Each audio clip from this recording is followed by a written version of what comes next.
As we move in history further and further away from the event at Mount Sinai,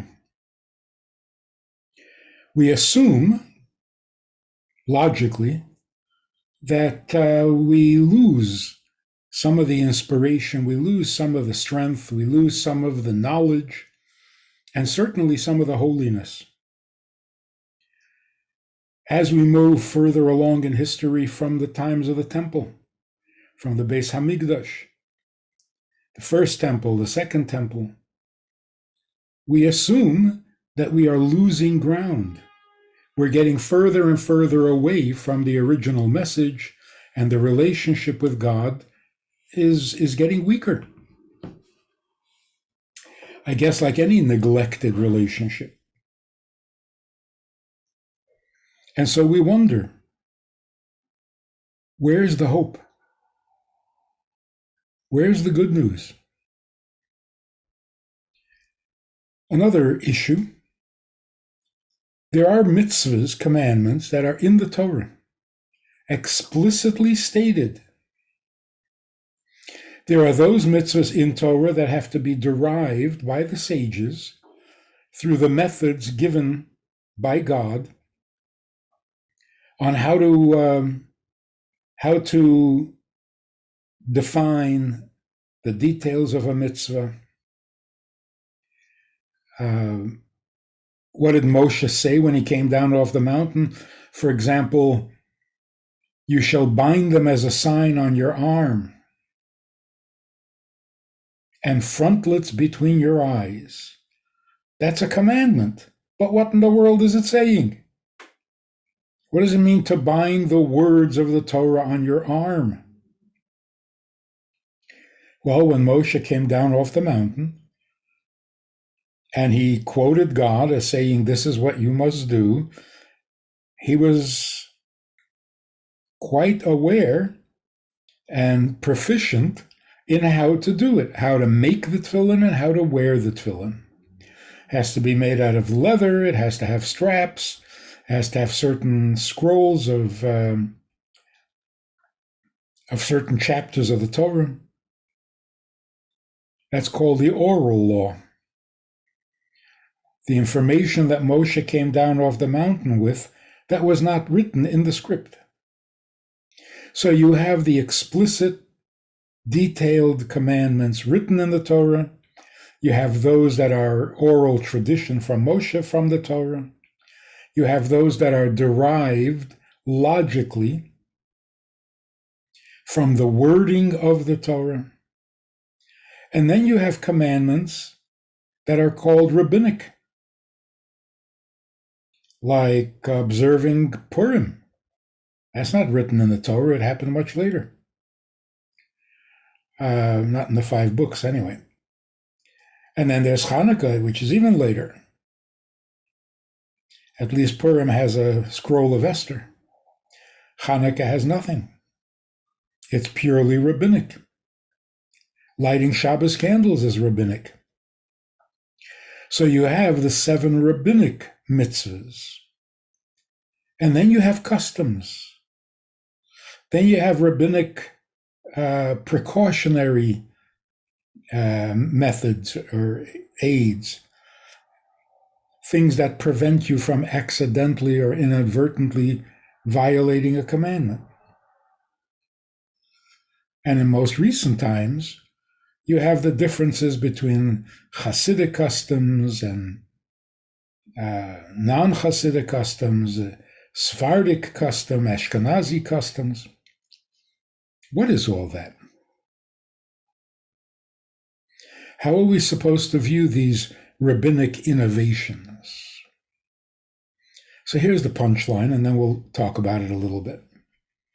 The punchline is, these later, more recently introduced principles, which we call customs, are in some way holier than the original commandments in the Torah. And that's why they came later in history. After much experience after mastering the earlier parts, the original mitzvahs, then we were ready to receive more, the deeper, the more intimate, the more powerful. Again, like any relationship, with time, it can get deeper, more personal, more intimate, less mechanical. So let's take a look a little bit at the history of things.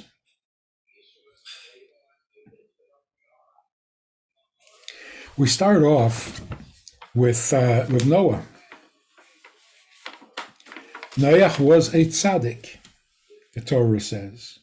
He found favor in God's eyes. Noach motza chen be'enei Hashem. And yet the rabbis don't hesitate to offer two extreme opinions, extremely different from each other. One says that Noach was the greatest of tzaddikim because even in a generation that was so bad and so evil and so corrupt as his generation, how corrupt? They had to be wiped out with a flood.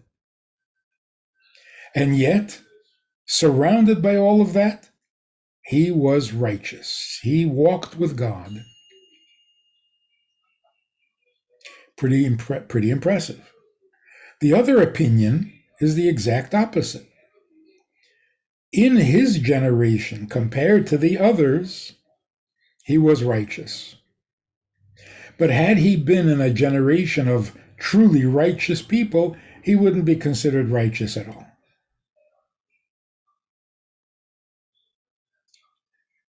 What does this mean?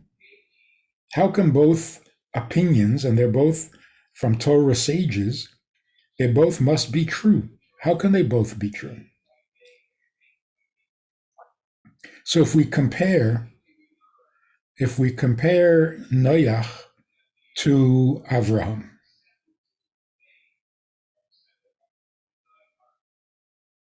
Noach was a tzaddik without a doubt because Torah says it explicitly.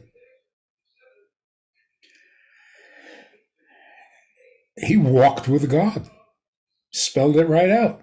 He found favor in God's eyes. There's no mystery here. He was indeed a tzaddik. But this is early in history, when people were experimenting with humanity. See, it wasn't a matter of obeying God, believing in God, worshiping God. That was not the issue. God was very real to them. I mean, the world was new. You had to wonder, where did it come from? Who created all this? So their awareness of God was pretty strong. But they didn't know how to treat each other. They didn't know how to be a mensch, They didn't know how to be human. That was a new experience. So they were experimenting with every kind of possible lifestyle, behavior, character, and it was pretty bad. Noach, on the other hand, was decent. He was not destructive socially. And so he got to be on the ark. The problem is that although he was a mensch, he didn't influence anybody else. So he was a tzaddik in his own life, in his own behavior, but influencing the world was not part of it. You can compare it to a child, a good child who does everything right. But he doesn't have influence on others. Being good and being right in yourself, that's a full-time job. So Noach found favor in God's eyes as an individual. He was charming, he was delightful. But in 120 years of building the ark, he didn't convince a single other family or even individual to join him. So socially, he was not very effective. Avraham, on the other hand, started a movement.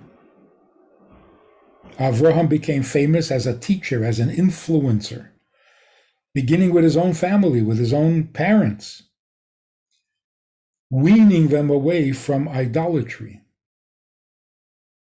challenging the world to rethink their beliefs about God.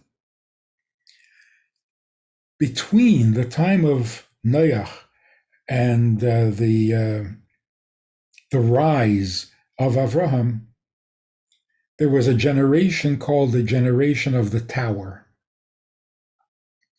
The people of the Tower of Babel, about 1,000 years after the flood, they decided that they no longer believe that God runs the world. They were now very scientifically advanced, and they were.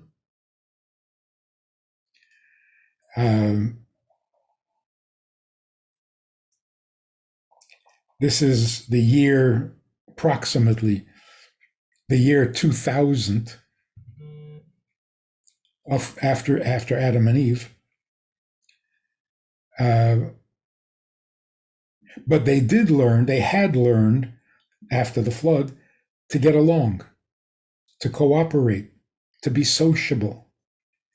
And so they all got together, the entire human population at the time got together on a project to build this great tower, to bring them, to carry them out of Earth's atmosphere, because they had decided scientifically that Earth was a dangerous place, unstable atmospheric conditions that will bring a flood every 1,000 years. Which means they did not believe that God had caused the flood. They were convinced that the flood was a natural phenomenon and they had to do something about it themselves, and they had to get out of Earth's atmosphere and make it to the moon.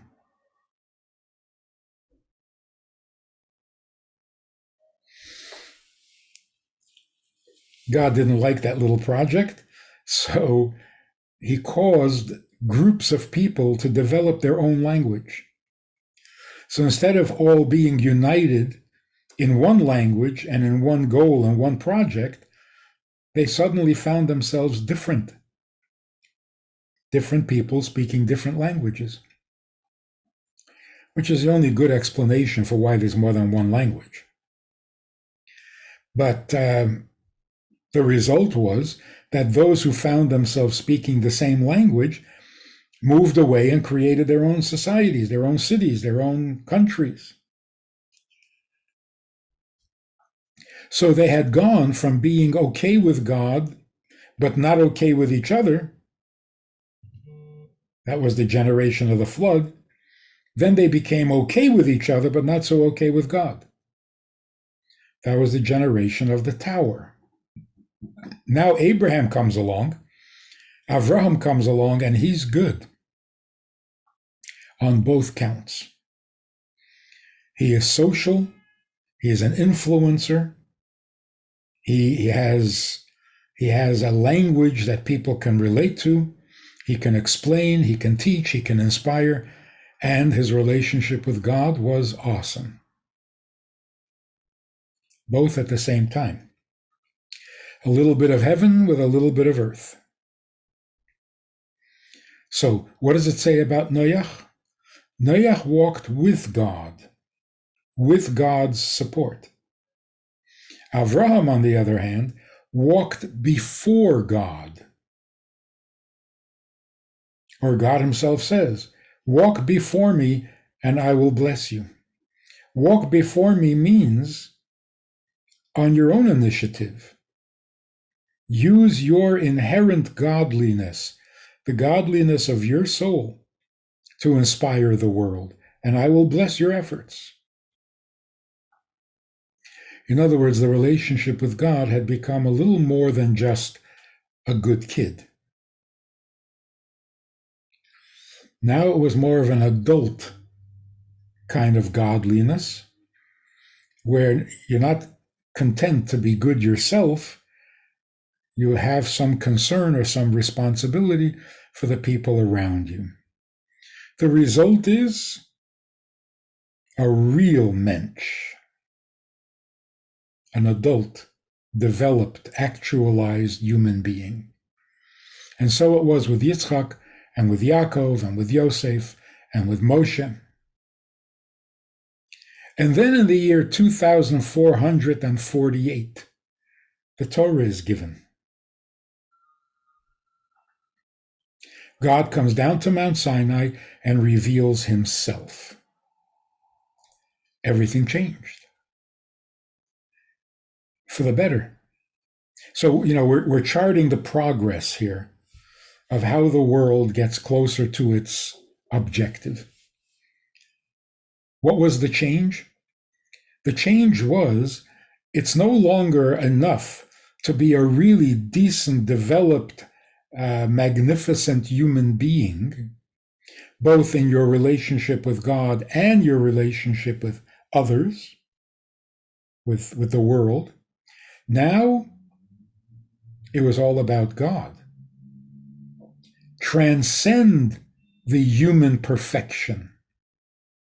Because Avraham was 75 years old and he was a perfect human being. God came to him and said, I have a mitzvah for you to perform. Circumcision. It was the first mitzvah given by God after the 7 Noahide laws.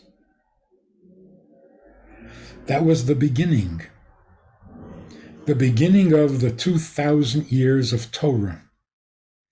After the chaotic childhood or adolescent years, which was 2,000 years from creation to Avraham, now started 2,000 years of Torah. Torah meaning bring God into the picture. Not personally as part of your own perfection or actualization, but for God's purpose. So God tells Avraham at the age of 75, you're a real mensch. You're the kind of person I can relate to. And I'm here to tell you that it's not enough. It's not enough to be a perfect human being. You have to be a godly being. How do you do that? I will reveal myself. Step by step, gradually, so that you can grow in godliness and you will be able to live a life that is my kind of life, much more than just a human being. So it began with Avraham and it concluded with, or it came to its high point with Moshe, when he brought the commandments down from Mount Sinai and over the 40 years in the desert, gave us the entire Torah. Now we know God. Now we can be godly. So have we progressed? Absolutely.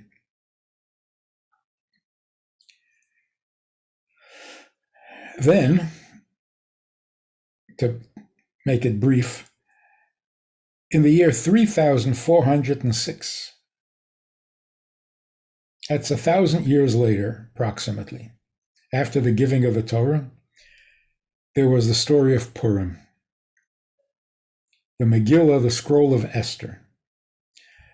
And the sages tell us that what happened as a result of the threat of annihilation and the miracle that saved them from that threat, something changed in the entire Jewish experience.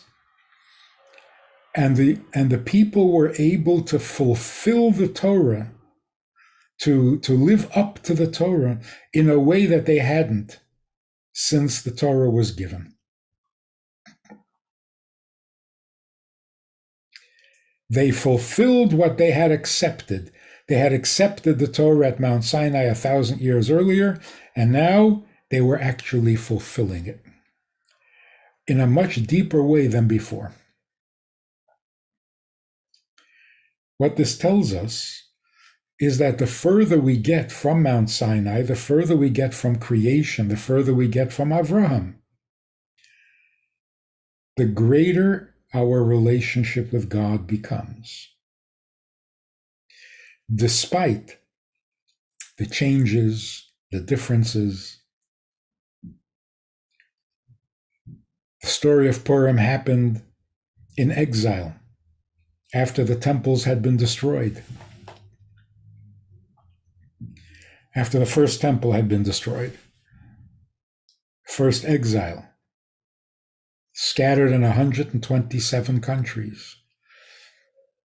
The Jews had a renaissance, not a return to what was, a deepening of the relationship. They finally realized how significant, how deep, how real the connection to God was. It wasn't just an obedience. It was an internalization.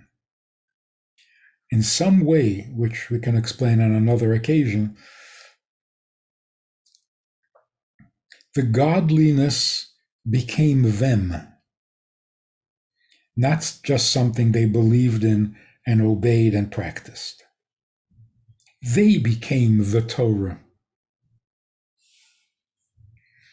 or the Torah became them.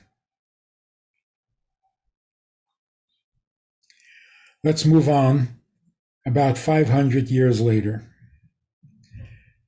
the oral Torah, all the teachings that Moshe came down the mountain with, and orally taught to the people in the 40 years in the desert. And then every generation had its teachers who passed on the tradition, the oral teachings from one generation to the next, from teacher to student. About 500 years later, there was a need to record all this oral stuff. Because it was oral, it all depended on people's memory or on the flawlessness of the transition. Did the student really understand the fine nuances of what the teacher was conveying? Not every teacher is so expert in communication that the original message doesn't get a little tainted. So after 500 years, the scholars all sat down and shared what they had been taught, compared notes to see if they're all on the same page, worked out the differences until they tracked things down to their original teachings, and recorded the Mishnah. Rabbi Yehuda, the prince, compiled all the Mishnah, which was all of the oral law that came along with the written Torah, but was not allowed to be written. It was meant to be oral until that time. What was the purpose of it being oral? Well, if you had to memorize it and you had to transmit it from generation to generation, you had to really get to know it. If it's already recorded, you can just always look it up. You don't have to memorize it by heart. You don't have to understand it perfectly. You look it up. It's right there on the shelf. But because it was oral, it had to be ingested. It had to be internalized. It became part of their DNA. Now it was ready to be recorded. Was that a step down? in a sense, the need to record it was because memory fails. Oral transition can be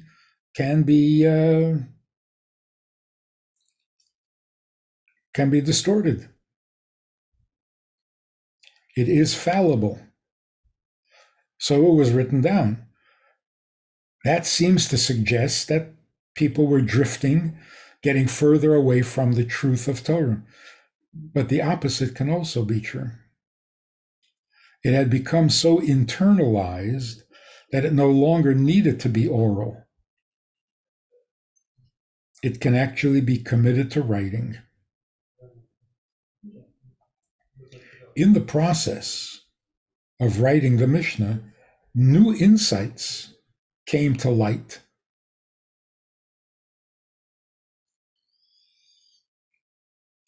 Let's move on a few years, a few hundred years. In the year 41, approximately 4107 or 87, 4187, the Talmud was recorded. Now, what is the Talmud? A discussion on the Mishnah, because the Mishnah recorded conclusions, but not the reasoning behind it. The Talmud is the sages reviewing all the Mishnah and going through all the reasoning and arguments and insights and so on, clarifying even more the things that had remained a little vague. Again, in that process, they discovered new things because they revisited the scripture, they revisited the commandments, and more was discovered than was known before. Only this time it didn't come as a voice from heaven. It didn't come through prophecy. It came through wisdom. Now we're talking about sages. The era of the prophets was over. So we no longer had prophets. Step down in some way, but in another way, it was a step up. It deepened the relationship with God and with Torah. It revealed layers of soul that the Jews had that they hadn't tapped before.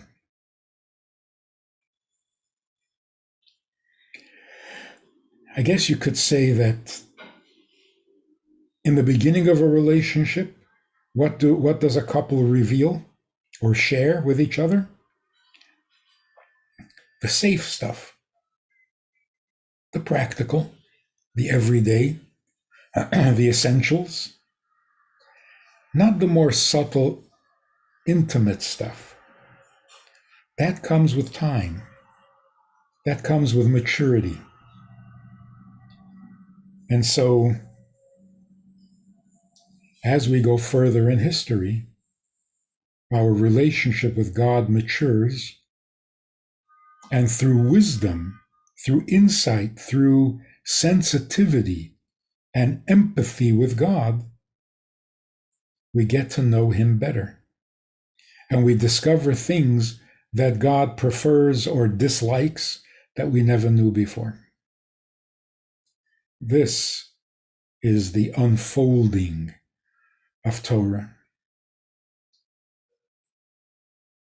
There is much more. Got to bring it up to date to our times. Stand by for part 2. If you enjoyed this conversation or this topic, and you're looking for more information, or you want to hear it again from another angle, there's a way to do that. And that is in this book. It's all there. Order it from Amazon. You can read it, reread it, and share it.